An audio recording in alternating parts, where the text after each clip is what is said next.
नमस्कार, आप देख रहे हैं न्यूज इंडिया। आपके साथ मैं हूं अभिषेक। बड़ी खबर आपको बता दें, हिजाब विवाद पर सुप्रीम कोर्ट का अहम फैसला। शिक्षण संस्थानों में हिजाब बैन के मामले पर सुप्रीम कोर्ट की बात अगर की जाए, वहां से फैसला जो निकल कर आया उसमें स्प्लिट डिसीजन था। सुप्रीम कोर्ट की बड़ी बेंच को केस अब सौंपा गया है।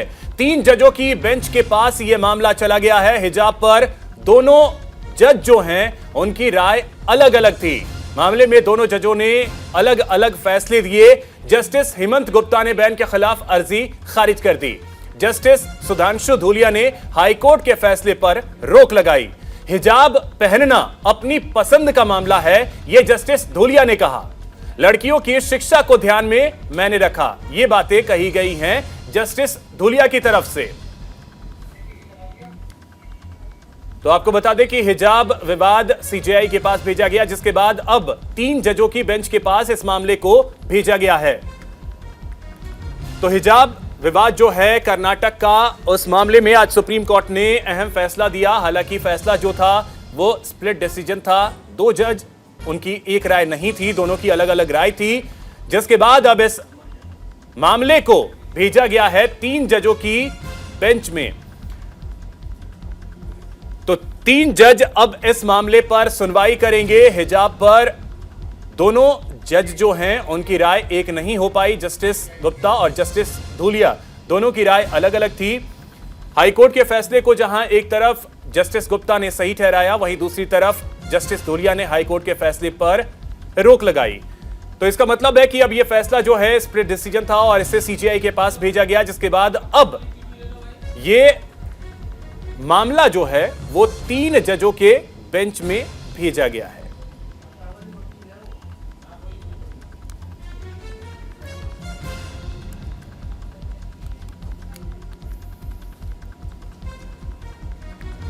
तो आपको बता दें कि जस्टिस धूलिया ने यह बात भी कही कि मैंने शिक्षा को ध्यान में रखा।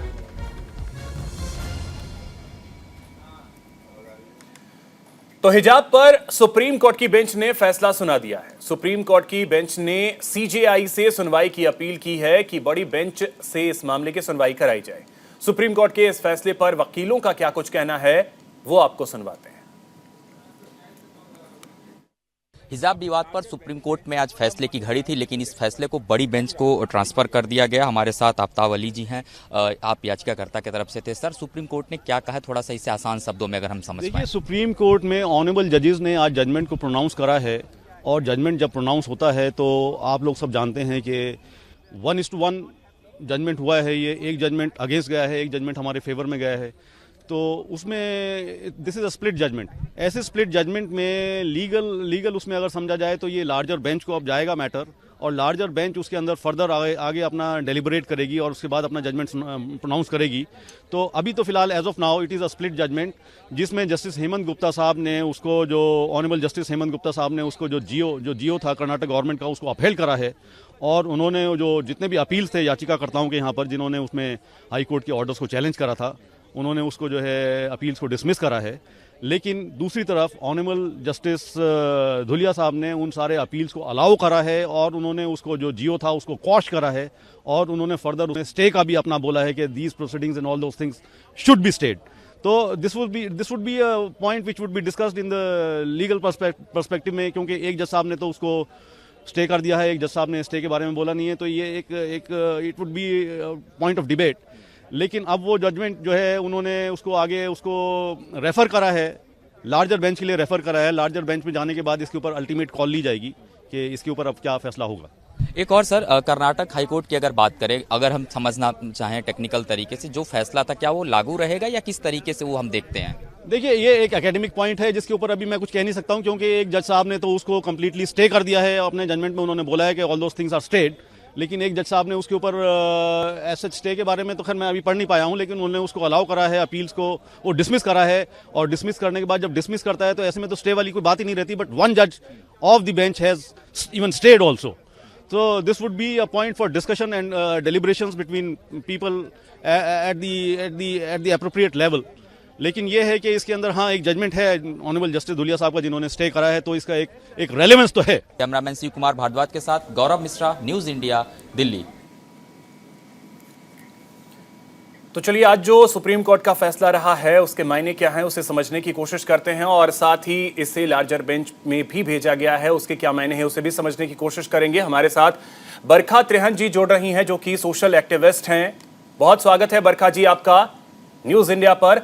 हमारे साथ हैं हाजी नाजिम जी जो कि मुस्लिम स्कॉलर हैं। नाजिम जी आपका भी बहुत स्वागत है।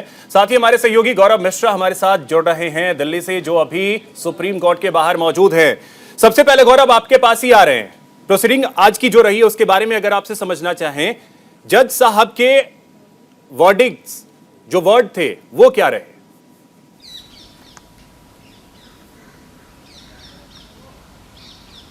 बिल्कुल देखिए, हिजाब विवाद को लेकर के सुप्रीम कोर्ट में लगातार जिस तरीके से सुनवाई का दौर चला और 10 दिनों तक ये पूरी सुनवाई चली, 22 सितंबर को फैसला सुप्रीम कोर्ट ने सुरक्षित रख लिया था। दोनों जजों की जो बेंच इस पूरे मामले पर सुनवाई कर रही थी, आज उम्मीद ये थी कि जो सुप्रीम कोर्ट की तरफ से फैसला सुनाया जाएगा वो बड़ा बेहतर फैसला निकल करके आएगा। लेकिन अगर हम बात करें दोनों ही जजों की जो राय थी वो अलग अलग राय थी। आपने देखा जस्टिस धुलिया की राय किस तरफ थी, और तो ये जो राय थी वो अलग अलग होने की वजह से ये जो पूरा मसला है अब ये बड़ी बेंच के पास भेज दिया गया है, जहां अभी ये जानकारी दी जा रही है कि 3 जजेस की जो बेंच है वो इस पूरे मामले पर सुनवाई करेगी। लेकिन इसमें अब देखिए जो जजेस हैं वो बढ़ भी सकते हैं। हमने क्योंकि कई ऐसे और प्रकरण देखे थे। हमने सबरीमाला का जो प्रकरण था वो देखा था, उस राम मंदिर मामले पर जब सुनवाई थी वो जब बड़ी बेंच को ट्रांसफर की गई थी उसमें 5 जजेस की बेंच उस मामले की सुनवाई कर रही थी। तो इसमें अब देखने वाली बात होगी कि जो ये 3 जजेस की बेंच है वो बढ़ती है, किस तरीके से सुनवाई करती है। लेकिन जो एक मसला था जिसमें इस मसले को रखा गया था कि क्या हिजाब जरूरी है इस्लाम में, इस पर साफ तौर पे ये स्पष्ट कहा गया कि ये हिजाब जरूरी नहीं है। क्योंकि कर्नाटक हाईकोर्ट की अगर हम बात करें तो कर्नाटक हाईकोर्ट में जब इस पूरे मामले को सुना गया था तो कर्नाटक हाईकोर्ट ने भी इस बात को कहा था कि स्कूल में जो ड्रेस कोड होता है वो जरूरी है और राज्य सरकार इसको लागू कर सकती है। जिस तरीके से ड्रेस कोड है उसी ड्रेस कोड में स्कूल जा सकते हैं। बिल्कुल, ड्रेस कोड की बात थी। एक और गौरव इसके बारे में जरा और विस्तार से थोड़ा सा बताएं। जस्टिस धुलिया ने एक बात और कही, शिक्षा के अधिकार की बात उन्होंने कही है कि मैंने ज्यादा ध्यान शिक्षा पे दिया, कपड़े पे नहीं। इसको जरा सा बताएं, ये क्या रहा?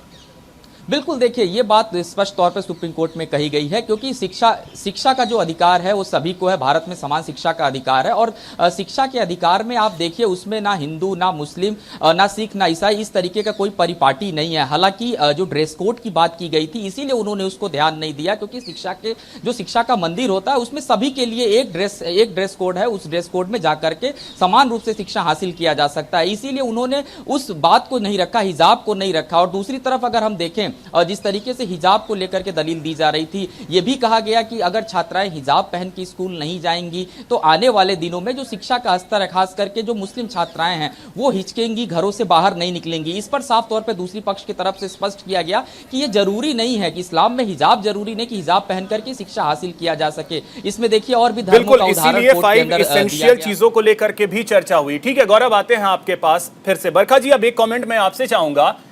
आज का जो फैसला रहा है, 2 जज एक राय नहीं बना पाए, कैसे देखती हैं इसे, शिक्षा या ड्रेस कोड? देखिए, ऐसा ही थोड़े दिन पहले मैरिटल रेप में भी आया था, उसमें भी 2 जजेस की बेंच में स्प्लिट जजमेंट आया था। ऐसे ही इसमें भी स्प्लिट जजमेंट आया है। अब लार्जर बेंच को रेफर किया गया है और डिस्कशन होगा और मंथन होगा, लेकिन at the end of the day कौन सफरर है? देश की बेटियां। अगर आप उन बेटियों के पढ़ाई में रोड़ा अटका रहे हैं तो आप दुर्भाग्यपूर्ण हैं ये देश के लिए। लेकिन सबसे बड़ा ये मैसेज जाता है कि आप क्या चिंतक है इस देश की बेटियों के, या उनकी पढ़ाई में रोड़ा अटका के उन्हें फिर रेग्रेसिव मानसिकता में भेजना चाहते हैं। अभी आपने देखा ही होगा कैसे एक मुस्लिम महिला को मार दिया गया है। एक सेकंड बरखा जी, मैं आपको रोक रहा हूं। इस वक्त वृंदा करात कुछ बोल रही हैं, वो सुना। जस्टिस ने कहा कि it's a right to education and right to choice. ये जो मेन मुद्दा है, स्टे तो लगा नहीं है कर्नाटक गवर्नमेंट ऑर्डर पर, तो इन लड़कियों का क्या होगा, उनके राइट टू एजुकेशन का क्या होगा, ये भी सुप्रीम कोर्ट को थोड़ा देखने की बहुत सख्त जरूरत है और जितने जल्दी हो उतने ही अच्छा होगा। लेकिन जस्टिस हेमंत गुप्ता ने यह भी कहा है हिजाब बैन मामले केस में कि हमने चीफ जस्टिस को मैटर रेफर कर दिया है for appropriate direction. Chief justice, अभी हमें इंतजार करना पड़ेगा कि चीफ जस्टिस क्या करेंगे और क्या होगा। लेकिन जैसे मैंने कहा, दो बातें इससे स्पष्ट होती है। एक, कर्नाटक सरकार का जो दावा था और जो उनकी उम्मीद थी कि सुप्रीम कोर्ट बिल्कुल स्टैंप लगा लेगी, ये नहीं हुआ आज, ये अच्छी बात है। दूसरी बात ये है, चिंता का विषय ये है उन लड़कियों का क्या होगा। तीसरी बात ये है कि जस्टिस धुलिया के जो आर्ग्यूमेंट्स है, वो आर्ग्यूमेंट्स बहुत सारे देश के बहुत सारे डेमोक्रेटिक ऑर्गेनाइजेशंस भी यही आर्ग्यू कर रहे थे कि राइट टू एजुकेशन का मुद्दा है, राइट टू चॉइस का मुद्दा है, जो भविष्य में भी महिलाओं के अधिकारों को प्रभावित करेगा। लेकिन कर्नाटक हैं। तो आप सुन रहे थे वृंदा करात को, और बरखा जी बोलिए अब। मैं ये कह रही हूँ कि वृंदा जी कह रही है right to education, right to choice, और बड़ा चिंता का विषय है। तो इतनी चिंता है तो उन बेटियों का माइंड पोल्यूट ना करें, उन्हें समझदारी से समझाएं। अगर आप इतनी ही समझदार हैं, उन्हें गुमराह क्यों करा जा रहा है? हिजाब पहन के कौन सी एजुकेशन मिलने वाली है भाई? जो हिजाब पहन, अगर ऐसी बात है तो पूरे देश को हिजाब पहन लेना चाहिए, फिर एजुकेशन मिलेगी क्या? ऐसा कहीं लिखा है? ऐसा तो कुरान में भी नहीं लिखा है कि हिजाब पहन के जाना है। फिर भी ये जिद है। अगर जिद है और जिद का साथ दे रही है मैडम, मैं तो हैरान हूं इनकी मानसिकता के ऊपर कि कैसे वुमेन राइट्स की बात कर रही है, राइट टू चॉइस की बात कर रही है। राइट टू चॉइस नहीं है, यहाँ एजुकेशन जो है वो मस्ट है, हर बेटी को मस्ट है। तो आप कैसे एक कॉलेज में, स्कूल में आप हिजाब पहन के जाएंगे? आपको बरखा जी, तो इसमें देखिए प्रतिक्रिया जिस तरीके से आ रही है, कई सारे लोगों का ये भी कहना है कि क्या दिक्कत है, हिजाब जो है ऐसा थोड़ी ही है कि लड़कियों को आगे बढ़ने से रोक रहा है या कोई परेशानी खड़ी कर रहा है, तो उससे दिक्कत क्या? लोग ये भी तो पूछ रहे हैं। वही स्कूल में हिंदू लड़की ने तो नॉर्मल जा रही है, ड्रेस कोड पहन करके जा रही है, वही दूसरी लड़की जो मुस्लिम फैमिली से है वो हिजाब पहन के आ रही है। तो आपने देख लिया, डिस्क्रिमिनेशन हो गया ना। शिक्षा के संस्थान में डिस्क्रिमिनेशन कैसे? आप एक बात बताइए, डॉक्टर है वो, उसका एक ड्रेस होता है ना, वो सफेद कोट पहन के जाते हैं, हर बंदे का एक ड्रेस कोड होता है। तो अगर शिक्षा के संस्थान में, स्कूल में, कॉलेज में पढ़ने वाले अगर उसे नहीं फॉलो करेंगे तो क्या फॉलो करेंगे? आप हिजाब पहनिए, किसने रुका है? मॉल में पहनिए, घर में पहनिए, जहां मर्जी जाइए, घूमने जाइए, सब जगह। ये तो जिद पकड़ के रखी है। और वृंदा जैसी लेडीज जो है, मैं ऐसी महिलाओं को, लेकिन एक सवाल जो अभी वृंदा करात जी उठा रही थी, सोचने की बात कंप्लीट करने दीजिए। जो मुस्लिम कंट्रीज में अभी एक लड़की मार दी गई थी, इतने प्रोटेस्ट हो रहे, लड़की अपने बाल काट रही है। भारतवर्ष में भी लड़कियां अपने बाल काट रही हैं। उस प्रोटेस्ट पे अपने आप को बढ़ावा दे रही है, उस प्रोटेस्ट को। ठीक है बरखा जी, आता हूं आपके पास, फिर से आता हूं। जवाब देना चाह रहे हैं हाजी नाजिम जी, बोलिए, उसके बाद फिर मैं आपसे सवाल लेता हूं। नाजिम जी, देखिए, जिस तरीके से बरखा जी ने इतनी सारी दलीलें दी मुस्लिम महिलाओं को लेकर भी, क्रांति को भी लेकर भी, मैं पूछना चाहता हूं कि आपने जो पहन रखा ये क्या है? आप बताइए, जो आपने ड्रेस पहने की इसको क्या बोलते हैं? आप जब इतनी बातें कर रही हैं कि हिजाब जो है तरक्की को नहीं रोकता, आपने भी तो ये कवर कर रखा। हिजाब के मायने होता पहनना, जैसे मैंने कपड़े पहनने के, आपने कपड़े पहनने के, आपने कवर कर रखा, अभिषेक जी ने भी अपने आप को कवर कर रखा, तो ये हिजाब है। लेकिन आपने जिस तरीके से मुद्दे को एकदम घुमाया, कर्नाटक के अंदर मुस्कान अकेली लड़की थी कि अपने एजुकेशन के लिए जा रही थी, उसे रोका गया। सुनिए मैम पूरी बात करने दीजिए। मैंने आपकी बात सुनी, मैंने आपकी बात पूरी सुनी ना, आप फिर मेरी बात सुनिए। मुस्कान जी जिस तरीके से कॉलेज के अंदर जा रही है, तो उनको टारगेट किया गया। जो लड़कों ने भगवा कलर में पहन रखा था और जय श्री राम के नारे भी लगा के उसको टारगेट किया। तो ये कॉलेज के अंदर जब आप एजुकेशन के अंदर धर्म ढूंढेंगे तो कहाँ एजुकेशन आएगी? आप मुस्लिम कम्युनिटी को आप बदनाम करने की कोशिश कर रहे हैं। कभी भी हिजाब है ना, किसी भी तरक्की के लिए रुकावट नहीं है। इतना अच्छा है, इतना पसंद है, तो तुम क्यों नहीं पहन लेते? क्यों? मैंने पहनने का ये शर्ट जो ये मेरा हिजाब ही है। हिजाब का मायने कवर करना है, हिजाब का मायने कवर करना है। आप कुछ ये भी नहीं है, कमेंट ये नहीं है, करके- हिजाब के मायने कवर। अरे तो ये बताइए आप कैसे बातें कर रहे हैं मुस्लिम के? अगर मेरी मुस्लिम बहनों ने, ये बताइए मेरी मुस्लिम बहनें हिजाब भी पहनेंगी और देश की तरक्की में भी आगे आएंगी। आप देश को गुमराह ना करें, आप गलत तथ्यों की बात ना करें। आप मुस्लिम कम्युनिटी को, मुस्लिम महिलाओं को टारगेट कर रहे हैं। हिजाब के मायने बता दीजिए आप, हिजाब के मायने होते क्या है? आपको ये नहीं पता? आप लाइव डिबेट पे इस तरह की बातें कर रहे हैं। आप महिलाओं को एक एक बदनाम करने करके की कोशिश कर रहे बरखा हैं। जी और नाजिम जी एक एक आप करके महिलाओं को बदनाम करने की कोशिश सर कर रहे हैं। मैम एक एक करके नाजिम जी और बरखा जी एक एक करके। नाजिम जी, ड्रेस कोड की बात है, देखिए मैं यहाँ अगर हूँ, बरखा जी एक सेकंड, बरखा जी एक सेकंड बरखा जी एक सेकंड। नहीं, ये कवर करना भी हिसाब है, ये कवर करना भी। देखिए मेरा संविधान मुझे इस चीज की इजाजत देता है, मेरा संविधान मुझे इस चीज की इजाजत देता है कि मैं कुछ भी, मैं फ्री हूँ, मैं कुछ भी पहन सकता हूँ। मेरा संविधान मुझे अरे इस चीज की इजाजत देता है। नाजिम तो जी मैंने एक कहा मिनट होगा। सुन तो लीजिए। नाजिम जी एक मिनट, मैं यहाँ बैठा हूँ, मेरा ड्रेस कोड आपको दिख रहा होगा।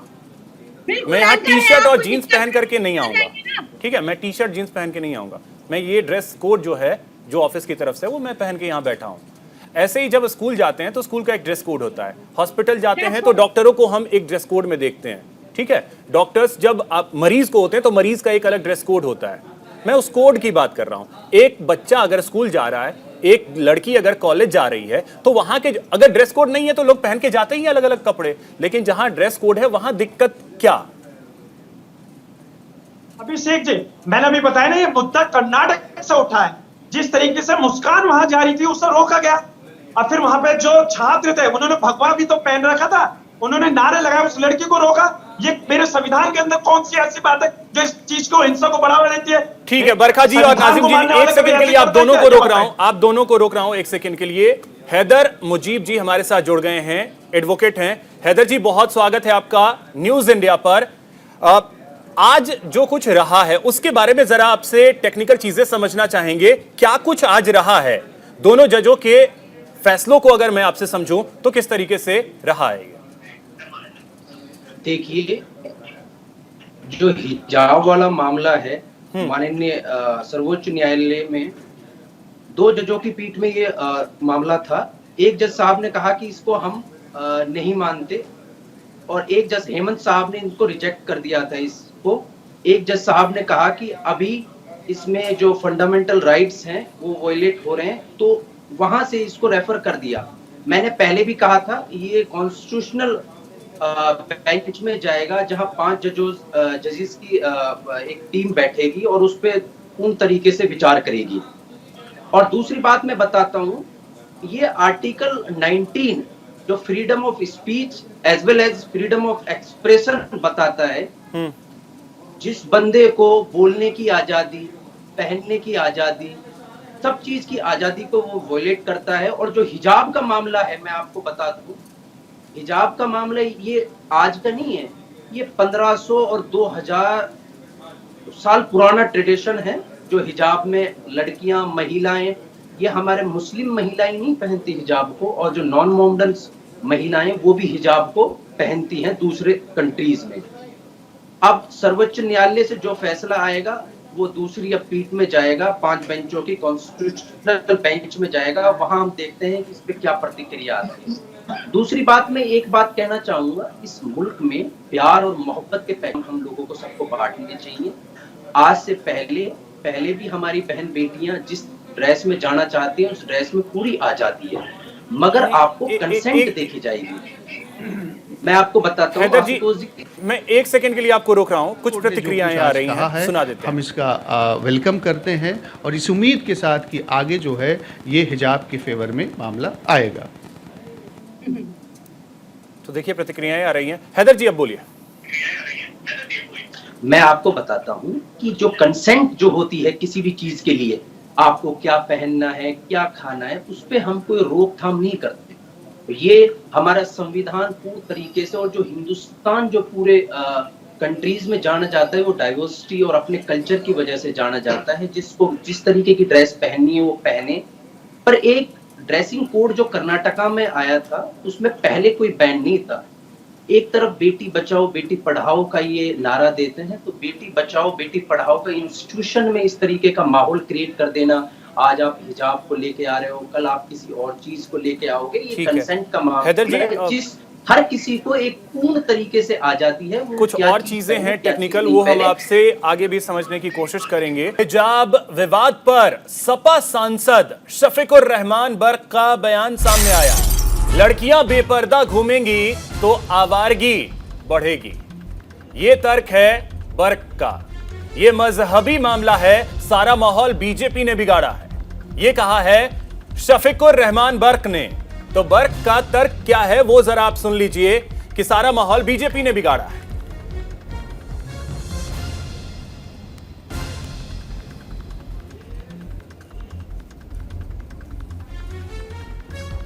इस्लाम तो यही कहता, इसमें मेरा हुक्म थोड़ा ही, तो हम तो इस्लाम के मानने वाले हैं। हज़रत मोहम्मद सल्लल्लाहु अलैहि वसल्लम को का जो हुक्म है, ये इस्लाम की जो मतलब ये कानून है, हम उसको मानते हैं। तो आज भी हम तो उसी को मानते हैं कि उसमें हिजाब रहना चाहिए और उस पर कोई पाबंदी नहीं लगाई जाए। तो देखिए, ये ईमानदारी से एक मजहबी मामला है, इस्लाम का मामला है। इस्लाम के अंदर मतलब ये कि जवान बेटियां और ये जो है वो है औरतों के लिए हिजाब का हुक्म दिया गया है कि वो बापर्दा रहें और बेपर्दा होकर बाज़ारों में गलियों में न घूमें। इससे चूँकि हालात बिगड़ते हैं, आवारगी बढ़ती है इससे, और सारी मतलब ये माहौल जो है उन्हीं का बिगाड़ा हुआ है सब। यानी बीजेपी को जिम्मेदार मानते हैं आप इसके लिए? हाँ।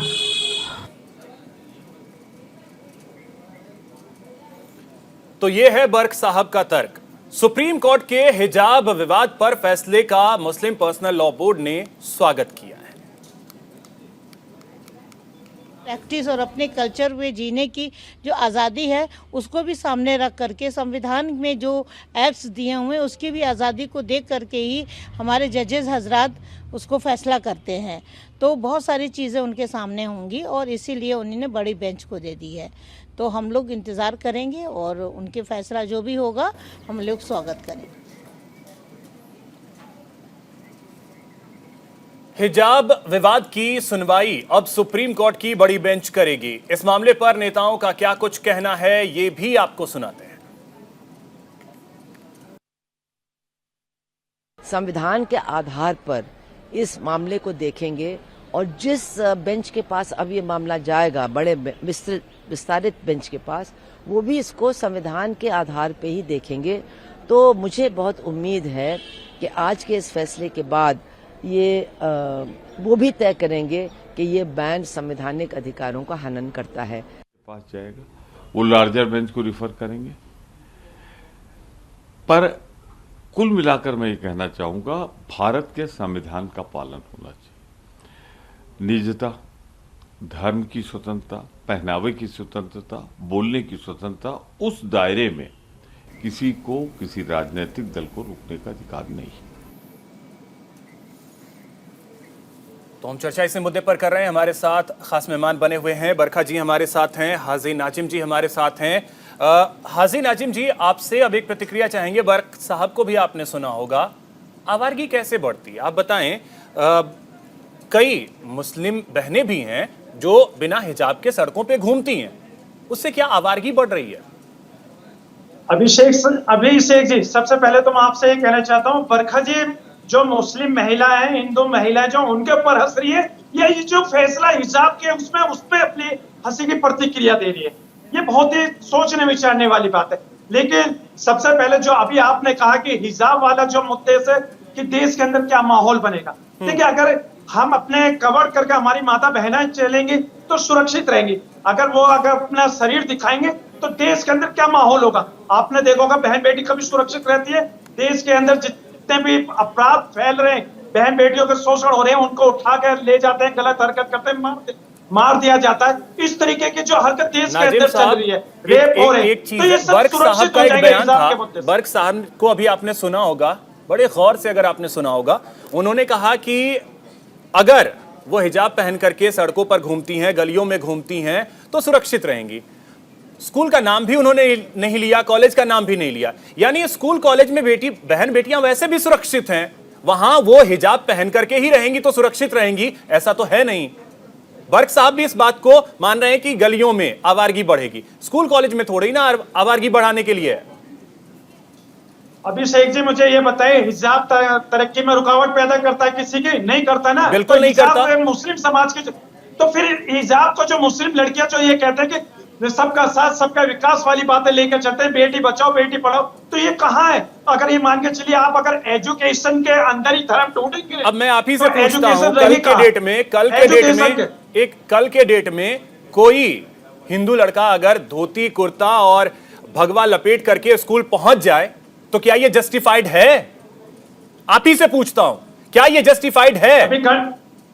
अभी कर्नाटक के अंदर जो हुआ, क्या हुआ था? वो गले में भगवा डाल के जो हुआ था, क्या हुआ तो था? वही तो उसी चीज का है। स्कूल में धर्म नहीं, चाहे वो हिंदू मुस्लिम कोई भी हो, धर्म नहीं, वही तो सवाल है। देश का माहौल खराब करने के लिए इस तरीके की बातें होती हैं। क्या एजुकेशन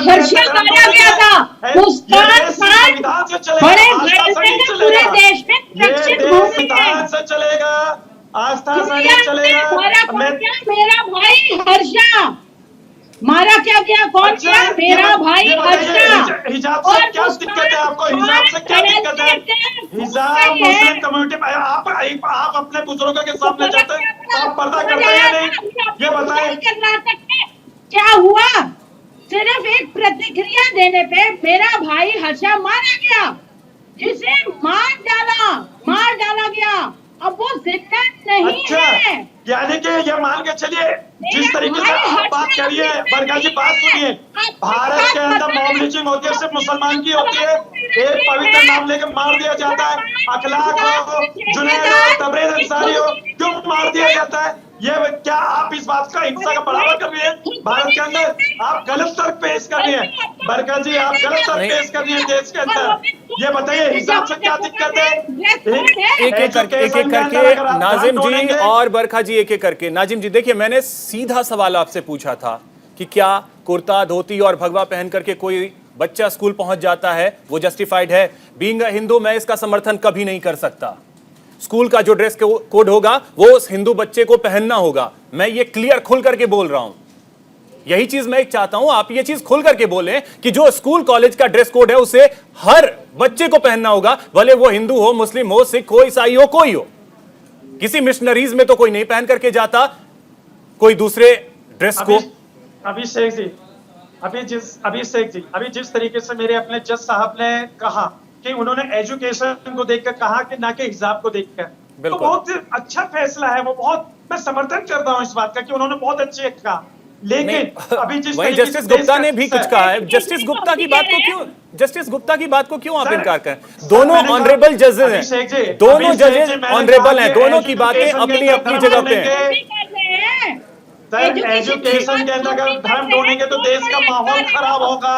एजुकेशन की जगह देखिए, अगर धर्म अगर उसमें एजुकेशन में आप देख रहे हैं कि मुस्लिम समाज की लड़कियां, ठीक है, एक मिनट, इससे देश कभी नहीं आगे बढ़ता।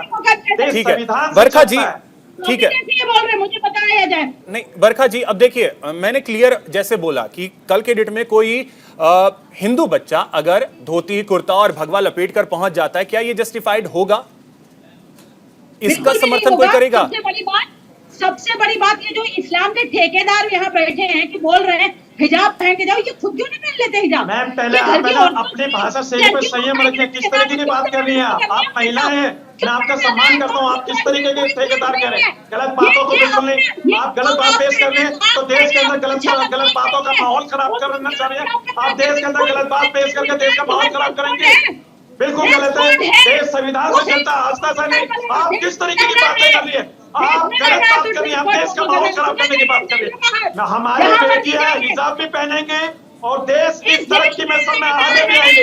हिजाब भी पहनेंगे और देश की तरक्की में भी आगे आएंगे। एजुकेशन भी प्राप्त करेंगी, एजुकेशन प्राप्त करेंगी हमारी बेटियां। अभी आपने देखा होगा, अभी 18 से बच्चों ने एग्जाम दिया, 12 से बच्चों मदरसे के बच्चे नीट की परीक्षा में पास हुए। मैम ये मुस्लिम है भारत का, एजुकेशन प्राप्त कर करेगा, आप रोक नहीं पाएंगे जिस तरीके के आप बहन बेटियों के बारे में कह रहे हैं। कहां से आया? एजुकेशन इज मस्ट, हर लड़की को एजुकेशन मिलनी चाहिए, हर लड़के को एजुकेशन मिलनी चाहिए। हिजाब कहां से बीच में आया? क्यों जबरदस्ती तो हिजाब को बीच में डाला जा रहा है? आप हिजाब में लेकर आएंगे तो बहन बेटियों की तालीम को रोकने का सबसे बढ़िया प्रोपेगेंडा आप चला रहे हैं कि मुस्लिम लड़कियां एजुकेशन प्राप्त न करें, आगे बढ़ जाए, देश के अर्थव्यवस्था को मजबूत करने के लिए आगे बढ़े, देश को नंबर 1 बनाने के लिए मुस्लिम महिलाएं बहन बेटियां आगे आई थी हैं, आएंगी इंशाअल्लाह।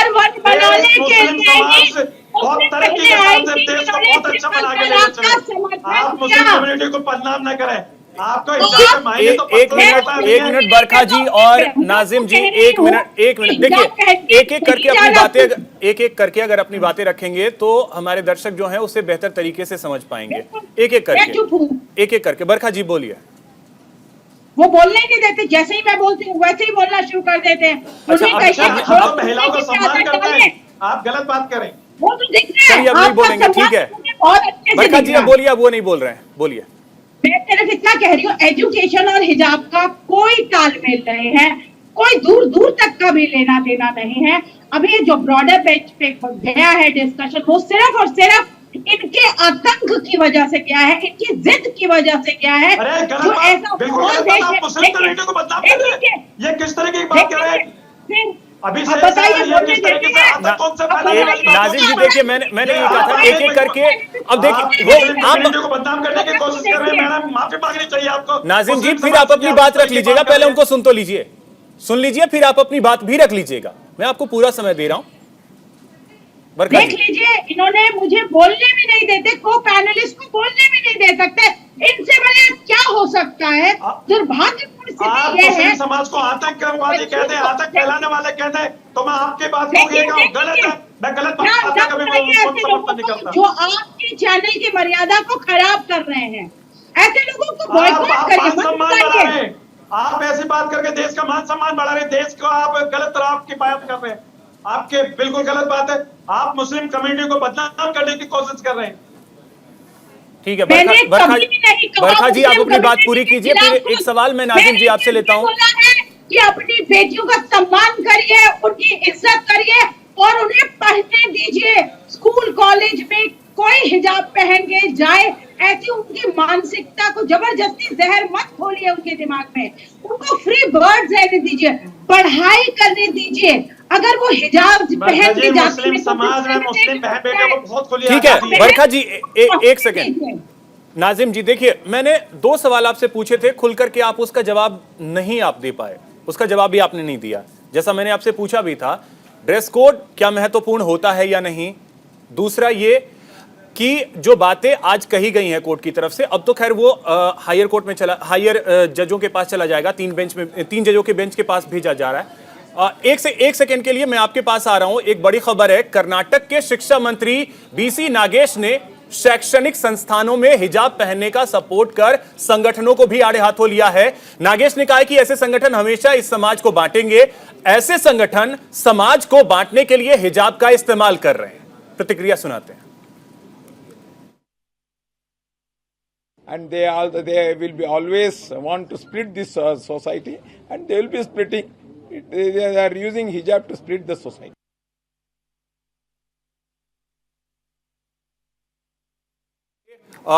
नाजिम जी, अब देखिए वहां के शिक्षा मंत्री हैं, वो भी कह रहे हैं कि सिर्फ और सिर्फ बांटने की एक कोशिश हो रही है, शिक्षा से किसी को नहीं रोका जा रहा है।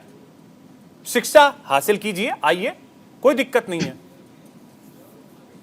तो अभिषेक जी ये बताइए, शिक्षा किस तरीके से हासिल करी जाए? जब हमारी बहन बेटियां अगर वहां जाती हैं कॉलेज के अंदर, तो उन्हें रोक दिया जाता है एजुकेशन के लिए कि आप हिजाब पहन के आइए। हिजाब और बुर्के में फर्क होता है। हिजाब आप कहना किसे चाहते हैं, बुर्का किसे कहना चाहते हैं? क्योंकि जो बुर्के में कर्नाटक में लड़की गई थी, देखिए आपके बीच में चुप रहा था, आप मेरी बरखा जी एक से देखिए बरखा जी, अब वो चुप थे, फिर ठीक है, आता हूं। हाँ, फिर बीच में प्रतिक्रिया। 1 मिनट, अब मैं कह रहा हूं, रिक्वेस्ट कर रहा हूं, प्लीज 1 सेकंड बोलिए। तो अभिषेक जी ये बताइए, मुस्लिम समाज की लड़कियों को क्या अधिकार नहीं कि एजुकेशन प्राप्त करें? देश के वजीर आजम ने कहा है कि बेटी बचाओ बेटी पढ़ाओ, तो ये नारा क्या हवा हवाई है? क्या भारत की मुस्लिम लड़कियां एजुकेशन प्राप्त न करें? अगर उनको रोका जाता है हिजाब के नाम पर, तो फिर एजुकेशन उन्हें कहाँ प्राप्त हो जाएगी? अभी आपने देखा होगा कि मदरसे के 800 शिक्षा से कहाँ रोका जा रहा है? कौन मना कर रहा है कि शिक्षा हम आपको नहीं लेने देंगे? कौन रोक रहा है? अरे ये हिजाब अच्छा, हॉस्पिटल आप जाएंगे, मरीज सही कहा, हिजाब रोक रहा है। मरीज को आईसीयू में एडमिट करना है तो आईसीयू का जो ड्रेस कोड होगा उसी में आपको भर्ती होना होगा, दूसरे ड्रेस में आपको नहीं आईसीयू वाले रखेंगे। वही चीज है, स्कूल में एक ड्रेस कोड है, वो ड्रेस कोड पालन कर लीजिए, क्या दिक्कत क्या है इसमें? देखिए, हमने कहा कि हम संविधान को मानने वाले हैं। हाँ, जो देश उससे ऊपर कोई नहीं है, ना मैं ना आप। हाँ, देश संविधान से चलेगा। अभी जो फैसला आएगा हमारे जो बेंच के पास गया है, हम उसका पूर्ण रूप से पालन करेंगे। ठीक है, चलिए। मगर अभिषेक जी, ओके, बरखा जी, अब इंतजार थोड़ा सा तो ये करना होगा, 3 जजों के बेंच के पास ये भेजा गया है, वहां से चीजें क्या आती हैं, इसके लिए थोड़ा इंतजार तो अब करना होगा।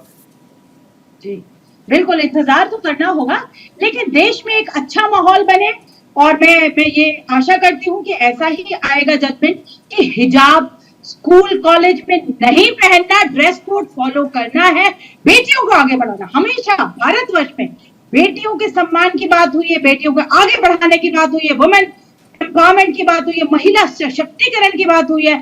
तो ये सशक्तिकरण ही है कि वो एक समान दिखे। साहब तो ये कह रहे हैं कि हिजाब अगर हटा तो फिर आवारगी बढ़ेगी। बर्क साहब तो ये कह रहे हैं कि हिजाब बढ़ा तो आवारगी बढ़ेगी। वो क्यों नहीं पहनते हिजाब? सबसे पहला सवाल तो मेरा उनसे कि वो पहन ले हिजाब, और कोई आवारगी हिजाब ना पहनने से, ये सब बकवास है। ये बातों को ना कहना चाहिए, ना सुनना चाहिए, ना आपको भी टीवी पे भी प्ले नहीं करना चाहिए, क्योंकि आपके दर्शक सुनते हैं, कितना बैड इंप्रेशन जाता है। क्या लड़कियां अगर हिजाब नहीं, और अगर ऐसा है, और ये जो बार बार हिजाब को बोल रहे हैं, इवन कोर्ट्स भी अगर इस पे कुछ भी डिस्कशन देते हैं, तो मेरा सबसे बड़ा ये सवाल है कि अगर हिजाब पहन के पढ़ाई होती तो सारी देश की बेटियों को। अच्छा बरखा जी, जल्दी से एक कमेंट, क्या ये मामला अब और ऐसा लग रहा है कि ये उलझता जा रहा है, चीजें अब और उलझती जा रही हैं? ये पैर में बेड़ी को डाल रहा है और कुछ नहीं कर रहा, सिर्फ पैरों में बेड़ियां डाल रहा है, बेटी को आगे नहीं बढ़ने दे रहा। और जो लोग बेटियों को आगे नहीं बढ़ता देख सकते, वो लोग सियासत खेल रहे हैं। सियासत खूब गरमाएगी, अभी और गरमाएगी। आप देखिए पिछले 1 साल से। ठीक है, एक जल्दी से कमेंट हाजी नाजिम जी आपसे चाहूंगा। देखिए, जिस तरीके से कहा जा रहा है कि ये सिर्फ और सिर्फ अब एक जिद बन करके रह गई है, क्या वाकई ये जिद है या वाकई में एजुकेशन के अधिकार को लेकर के लड़ाई है? देखिए अभिषेक जी, मैंने अभी कहा कि एजुकेशन को अगर हिजाब से जोड़ के देखेंगे तो इसका हल कुछ नहीं निकलेगा। एजुकेशन एक अलग चीज है, हिजाब एक अलग चीज है। हिजाब कभी तरक्की में रुकावट पैदा नहीं करता, हिजाब ना किसी भी काम को रोकता है। एजुकेशन से हमेशा इंसान आगे बढ़ता है। तो भारत सरकार जो इस तरीके से ये हिजाब का एक विवाद है, इसको सॉर्ट आउट करवाया है, जिससे कि ताकि हमारी मुस्लिम कम्युनिटी, भारत सरकार से भी आगे सुप्रीम कोर्ट तक मामला पहुंच गया है। हाँ, मेरा मतलब यह है कि भारत सरकार अपने इसमें अधीन में लेकर जो सुप्रीम कोर्ट का आदेश आएगा, उस पर पूरे भारत का मुस्लिम समाज उसका पालन करेगा। और हिजाब, हमारी बहन बेटियां हिजाब पहनेंगी भी और इंशाल्लाह तरक्की भी हासिल करेंगी, एजुकेशन भी प्राप्त करेंगे। हिजाब एजुकेशन के अंदर कोई भी रुकावट पैदा नहीं करता। हिजाब एक अलग चीज है, एजुकेशन एक अलग चीज है। दोनों को एक चीज जोड़कर ना देखा जाए। तो वही तो कहा जा रहा है कि दोनों को जोड़ने की जरूरत क्या है, वही चीज तो कहा जा रहा है, कहा तो वही जा रहा है। मगर जब एजुकेशन को अगर हिजाब से जोड़ेंगे तो नफरत फैलेगी पूरे भारत के अंदर। मैं ये कहना चाहता हूँ कि एजुकेशन को हिजाब से ना जोड़ा जाए। अलग चीज है।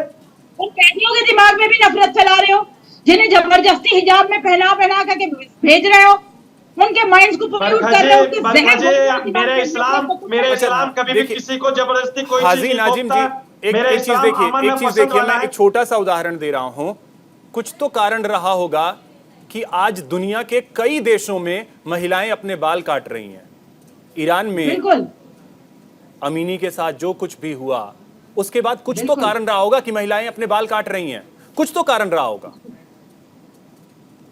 अच्छा अभिषेक जी ये बताएं, हिजाब ने उन्हें कौन सी रुकावट पैदा करी जो उन्होंने बाल काटे? अब ये देखिए माहौल देखिए एक तरफ बरखा जी एक सेकंड बरखा जी कभी इजाजत नहीं एक सेकंड मेरा इस्लाम अमन और पसंद वाला है। देखिए इन्हें क्या पता उस लड़की के दर्द का? जरा उसके पिता की वीडियो दिखाइए इन्हें। आपको पता है भारत के अंदर गुजरात के अंदर जो पेंटिस के साथ हुआ, 11 बंदों ने जो रेप किया उनके साथ, उसके एक अमल भी था, जो मर गया बच्चा उसका, आपने उसके बारे में नहीं किया। जो यहाँ बलात्कारी को एक माला पहना के उनको संस्कारी के रूप में पेश किया जाता है। आप किस तरह की बात कर रही हैं? ये बताइए भारत के अंदर कितने रेप हो रहे हैं? आप महिलाओं के बारे में क्यों बात नहीं करते? महिलाओं को ठीक है हाजी नाजिम जी और बरखा जी एक सेकंड आप दोनों को रोक रहा हूं। अभी देखिए ये मामला क्या रहा है और अभी तक क्या क्या चीजें कब कब हुई हैं, जरा वो भी अपने दर्शकों को बताते हैं कि इस मामले में अभी तक चीजें हुई क्या क्या हैं। अक्टूबर 2021 में हिजाब पर यह विवाद जो है वो शुरू हुआ था। इसके बाद आपको बता दें कि अक्टूबर 2021 में यह विवाद सबसे पहले सामने आया, यह विवाद शुरू हुआ। इसके बाद आगे चलते 31 दिसंबर 2021 को सरकारी कॉलेज में हिजाब पहनी छात्राओं को एंट्री नहीं करने दी गई और यहीं से जो है पूरा विवाद स्टार्ट हुआ था, क्योंकि इन स्टूडेंट्स को अंदर नहीं जाने दिया गया। कॉलेज के बाहर छात्राओं ने इसके बाद प्रदर्शन किया। यह स्थिति वहां पे बनी क्योंकि एंट्री इन्हें नहीं दी गई थी। इसके बाद 31 दिसंबर को ही हिजाब का जो मामला था वो पहुंच गया कर्नाटक हाईकोर्ट में। 31 दिसंबर को यह मामला पहुंचता है हाईकोर्ट। 19 जनवरी को छात्राओं और कॉलेज प्रशासन के बीच बैठक होती है। बैठक में सहमति बनाने की कोशिश की जाती है, लेकिन यह बैठक जो है 19 जनवरी को जो होती है वो बैठक पूरी तरीके से बेनतीजा रहती है। उसमें कोई नतीजा जो है वो नहीं निकल पाता है। मामला आगे बढ़ता है और मामला पहुंचता है 2 फरवरी को। 2 फरवरी को हिजाब के विरोध में हिंदू छात्र भगवा पटका पहनकर कॉलेज पहुंच जाते हैं। यह स्थिति बनती है 2 फरवरी को। 5 फरवरी को राहुल गांधी ने हिजाब का समर्थन किया था। मामला आगे बढ़ता है। 11 फरवरी का दिन आता है और 11 फरवरी को हुआ यह था कि हाईकोर्ट ने शैक्षणिक संस्थानों में धार्मिक पहनावे पर अंतरिम रोक लगा दी। यह 11 फरवरी की बात है। मामला फिर आगे बढ़ता है। 12 फरवरी से 3 दिन तक एहतियातन स्कूल कॉलेज जो है कर्नाटक में वो बंद कर दिए जाते हैं, क्योंकि वहां मामला बिगड़ता हुआ नजर आता है। फिर 24 फरवरी को कर्नाटक के शिक्षा मंत्री ने सिख धर्म की पगड़ी को बैन से बाहर बताया, क्योंकि वो 5 एसेंशियल में आता है, इस वजह से उसे बाहर रखा गया। 15 मार्च को हाईकोर्ट ने फाइनल फैसले में स्कूलों में धार्मिक पहनावे पर रोक लगा दी। फिर मई 2022 की बात करें तो मई 2022 में यह मामला पहुंच गया सुप्रीम कोर्ट। सुप्रीम कोर्ट तक यह विवाद पहुंचता है। उसके बाद 2 जजों की एक बेंच गठित की जाती है। 2 जज इसकी सुनवाई जो है वो शुरू करते हैं और आपको बता दें कि लगातार 10 दिनों तक बेंच लगातार सुनवाई करती रहती है। 10 दिनों तक यह सुनवाई जो है वो सुप्रीम कोर्ट में जो 2 जजों की बेंच बनाई गई थी वो सुनवाई करती रहती है 10 दिनों तक। सुनवाई होने के बाद फैसला जो है वो बेंच सुरक्षित रख लेता है। यह स्थिति बनती है 22 सितंबर की। तो 22 सितंबर के बाद आगे चलते हैं तो आगे का दिन होता है 13 अक्टूबर का। सीजेआई के पास यह मामला भेजा जाता है। संविधान पीठ से सुनवाई कराने की अपील की जाती है। आज के दिन की यह स्थिति है। पीठ का फैसला आने तक हिजाब पर बैन जारी रहेगा, यानी जो हाईकोर्ट ने फैसला दिया था कर्नाटक का वो बदस्तूर जारी रहेगा तब तक जब तक जो 3 जजों की बेंच के पास मामला भेजा गया है वो फैसला नहीं आ जाता है, तब तक फिलहाल ये स्थिति बनती है। बरखा जी आपका बहुत शुक्रिया हमारे साथ जुड़ने के लिए, बातचीत करने के लिए। हाजी नाजिम जी आपका भी बहुत शुक्रिया हमारे साथ जुड़ने के लिए और बातचीत करने के लिए। तो फिलहाल इस बुलेटिन में इतना ही। नमस्कार।